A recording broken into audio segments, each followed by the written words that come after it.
ইমানের ৭৭টি শাখার ভিতরে 10 নম্বর অধ্যায় আলোচনা করতে গিয়ে হাদিসে পাকে আসছে, হযরত আনাস রাদিয়াল্লাহু তাআলা আনহু থেকে বর্ণিত, নবী করিম সাল্লাল্লাহু আলাইহি সাল্লাম বলেছেন, 3টি জিনিস যার মধ্যে রয়েছে সে ইমানের প্রকৃত স্বাদ অনুভব করতে পেরেছে।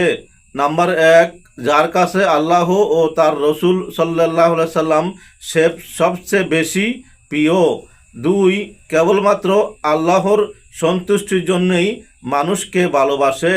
3, যাকে আল্লাহ কুফর থেকে মুক্তি দিয়েছেন সে পুনরায় কুফরের দিকে ফিরে যাওয়াকে এমন অপছন্দ করে যেমন অপছন্দ করে আগুনে নিক্ষিপ্ত হওয়াকে।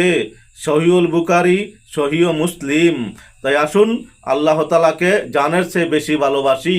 সকল কিছুর মালিক হচ্ছে আল্লাহ, তাই আল্লাহকে কখনো ভোলা যাবে না, তাহলেই আমি জান্নাতি হব ইনশাআল্লাহ।